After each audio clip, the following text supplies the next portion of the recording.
please join me in welcoming Alex Rogopoulos, President and CEO of Harmonix.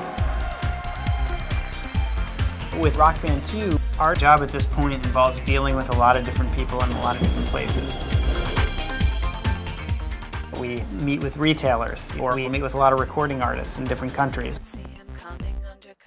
I do travel a lot. I traveled a bunch. I'm Helen McWilliams, and I'm the lead writer on Rock Band 2. Basically, any text that you see in the game, that's me and Brett Milano. Loading tips, rock trivia, stuff that we think people will be interested in is in there. All the descriptions of the instruments, clothing, anything about like how to play the game, that kind of stuff. I'm John Drake. I'm the Public Relations Manager for Harmonix Music Systems.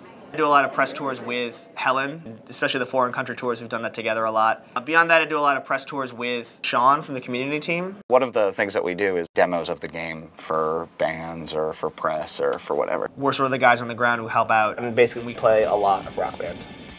We were on a road trip. We basically started in Boston and went to LA, from LA to Seattle, from Seattle to New York to Chicago, Chicago to Germany. Down people be like, the Fräulein do Rock Band. Germany back to LA, LA to Portland, Texas to Chicago, Chicago to New York, and then New York to Boston. It's not like my work from this week went away. Hi, this is Helen. Hey, so I'm here. I think it'll probably be easiest for me to just show you my screen. Okay, great. It's coming up now.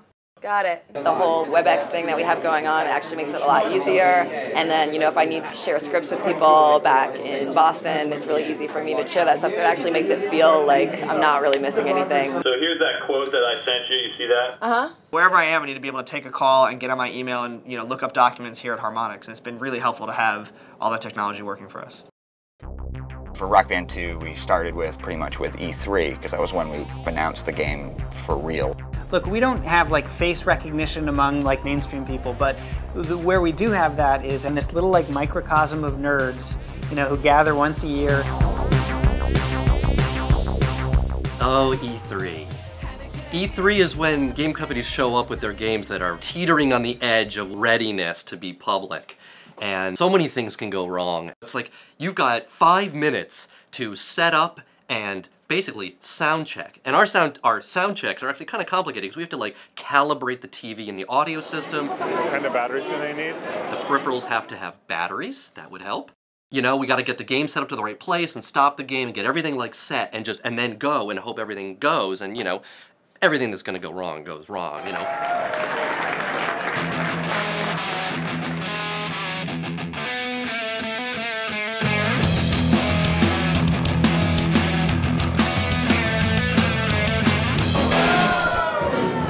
I think we got 10 seconds of a song out before something like went wrong, and they quickly cut back. And then we recovered and everything was fine.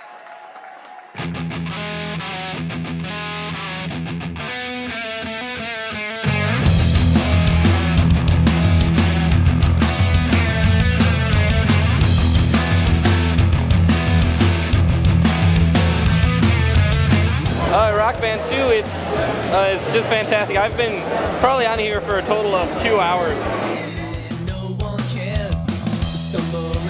It's hard to get some people off, which is awesome. We're really stoked. Like that's a really good feeling on our side. You know, the work that we're doing here, it's incredibly stressful. We're working crazy long hours. There's a lot at stake. Really stressful, difficult problems we're solving all the time, and it's often like when you're sucked down into the trenches, like fighting fires, like all day, every day. It's really easy to lose sight of what the effect you're having on the world. But then like you go out to a conference or a party or something like that, and you see a room full of people like drinking and playing Rock Band and like singing their heart out and playing and like cranking the music and just having a blast. It just like reminds you like, oh, okay, right, this is why we're actually doing this.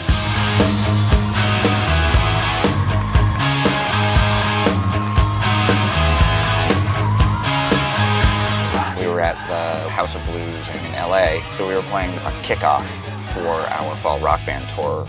So the place just fills up. First we start with the fans, and then we're like, okay, we're gonna close out the show. So we get up on stage, and the crowd loses it. Like, completely just starts screaming and everything like that. And I'm on bass guitar, and John Drake is on guitar, and there's girls, like, up front who are, like, screaming for us, which is really, I've never seen that happen before. It was incredible. And so the song starts up, and John jumps up on the railing, and his pants split. He's playing, he's up there, and people are going crazy. So I don't want him to steal my thunder. No, of course not. That's crazy. I'm the bassist, for Christ's sake. So I walk around to the front of the railing and go out into the audience, and I'm playing out there, and there's like people grabbing at me and stuff like that. Like, oh my God, he's out here. Like a total like Beatles moment, like, you know, girls freaking out and stuff. And I realized at that moment, there was literally no difference between our game and playing in a real band. The feeling in the room was exactly the same.